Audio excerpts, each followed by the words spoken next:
Box to Box Hoops Preview, hosted by Degs. And in fifth place, the team from the Big Apple, the New York Knicks. Of course, guys, I made these rankings before the season started. I am shooting after the season has started, so this is still based off of my rankings before the season started. But things have been happening, but I have to stick the course. Before we start, guys, I want to thank you so much for all the votes you guys put in. We were nominated for Top Sports Content Creator by TikTok in Sub-Saharan Africa, and you guys really came through. Award show is on the 6th of December in Joburg, so I'll let you guys know how it goes.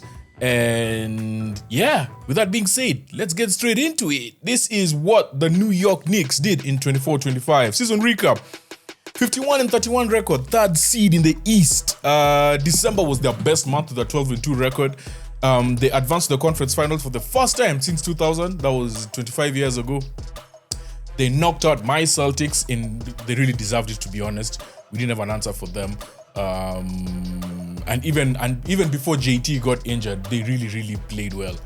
That win at the Garden, actually they won the first two games at the Garden, if I'm not wrong. But like JB was just special, man. So they beat the Pistons 4-2, then they beat us 4-2. Then it was also the first time they clinched a home playoff series in 26 years because the Cavs got knocked out, and because the Knicks finished second, they got home advantage. Branson was special. Led the team in scoring, MVP candidate all through, 26 points per game, 7.3 assists per game. He was just a superstar. JB and Kat were both All-Stars and All-NBA. All-NBA is there's All-NBA first team, second team, and third team. So there's implications to it. When you get selected All-NBA, it means the next time you're due for a contract, you can get a bump. You can get like a raise, yeah? So finishing All-NBA is great. Being an All-Star is also good for your resume. Kat averaged 12.8 rebounds per game. The combination of Bridges, OG, and No B, my guy, Josh Hart, formed one of the league's best defensive wings. But which was weird. They had the best defensive wings, one-on-one, but just as a team, their perimeter defense was not great, which didn't make sense. But they could lock down people when they needed to, or really slow them down. They struggled at home during the playoffs, 3-5 at MSG. Coach Tibbs was fired. I need to give a big shout out to Coach Tibbs. He's really brought back the New York spirit. I was in New York for the conference finals just after they knocked out the Celtics. And I was sad. I was not gonna lie, I was sad.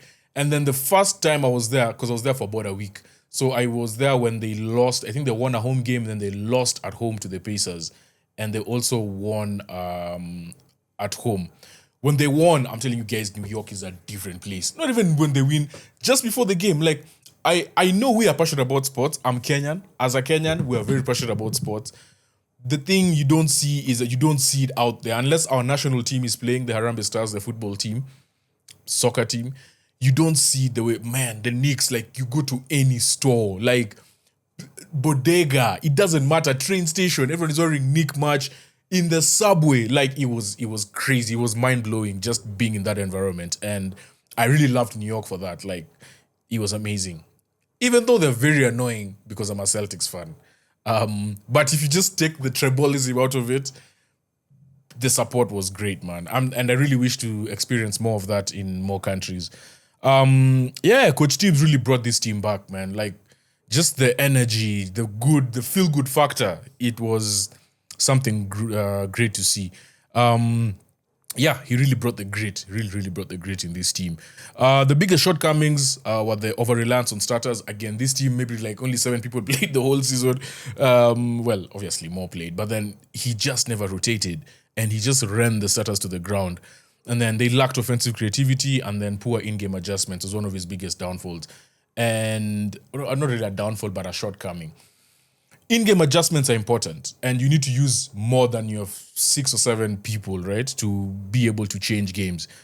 Even though when you get to the playoffs, they say the roster shrinks, right, because you use like 7 players or 8 players that you know, and that's how you get the superstar really averaging a lot of minutes, logging in a lot of minutes, because you really want to not mess around and win games, yeah?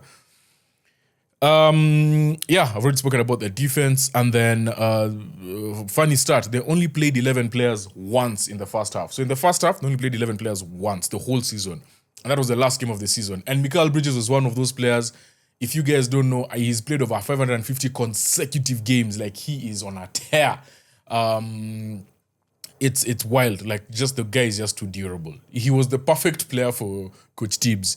But this season, there's a lot more ball movement, a lot more using the wider team, and I'm really loving that from new coach Mike Brown. So, their off-season moves, these are the people they added. Jordan Clarkson from Utah as a free agent. Clarkson has led the league in points off the bench since 2020, 4,589. So that's a good addition to the bench. Guerschon Yabusele, free agent, came in from Philly. He was playing in France before. He had an amazing Olympics, and then Philly got him last season, and now he is with the Knicks. Trey Jemison as well, and then Tosan Eboman. They resigned Mikal Bridges to a 4-year, 150 million contract. You heard that right. 4-year, 150 million contract. And Ariel Hakpoti, center, who I've seen play quite a bit alongside Mitchell Robinson this season, which is good to see. Use the squad, use the entire roster. They drafted Mohamed Diawara, 51st pick from Cholet Basket in France. Departures, Precious Achiuwa, Cameron Payne, PJ Tucker, Delon Wright, Majon Beauchamp, and Anton Watson all left as free agents. Now, those are the moves they made. This is how the depth chart looks like for the team. Jalen Brunson, point guard. Mikal Bridges, shooting guard. OG Anunoby, OG at the small forward. And then Karl Anthony Towns at the power forward and Mitchell Robinson at center. Miles McBride, the 1 and 2. We can play the 1 and the 2, same as Jordan Clarkson. And then Tyler Kolek is also covered for the guards. Landry Shamet can play the 2 and the 3. Josh Hart, the 3 and the 4. We all know about him. Guerschon Yabusele can play the 4 and 5. So they have good depth there with Yabusele, Hakpoti, and Mitchell Robinson at center. And Karl Anthony Towns can play at center if you really want to play small ball. Trey Jemison is there as well. And Pacom Daddier. That is how the New York Knicks line up. My one big question for this team is, does this team have enough depth? Have they addressed the issues they had on the bench? And to me, I feel like they really have. They really have done quite a bit. They've done a great job. Getting Jordan Clarkson was really good. Ariel Hakpoti is someone who was with the team before, but never really played that much. We all know how Tibbs is, as I've mentioned. So, yeah, I think they have. And then Landry Shamet was also getting way more playing time. So they have good depth. So now it's just a matter of, can this translate? Again, it's having the depth and having them play are two different things. And Coach Tibbs just never let these people play. So let these boys play. Let the boys play. So yeah, that is my one big question for the New York Knicks. Key player to watch out for. I was going to say Karl Anthony Towns, because, dude, you need to play big. You need to start rebounding. You need to stop fouling. Karl Anthony Towns, you get the most stupid fouls, always in foul trouble, getting 2 fouls and getting subbed off in the first quarter. Just stop fouling. Just be smart. Rebound and then attack the paint. Be in the area. You shoot too many threes. Like, I get it. Shoot 1 or 2 threes, stretch the floor, because once the first one falls in, that's it. Now you start playing big. I feel like Karl Anthony Towns needs to play like a proper big man, like a big man. And I'm very sure he's capable of it. He just needs to cut down on the fouling and play like a big man. And I feel like he's the key. He's the one that JB is amazing, but just having an amazing point guard without great help from a center or the wings is not enough. So, yeah, man, I'm looking at you. 24-second prediction. Shot clock. Can Mike Brown lead this team to the finals or the playoffs? I think he can.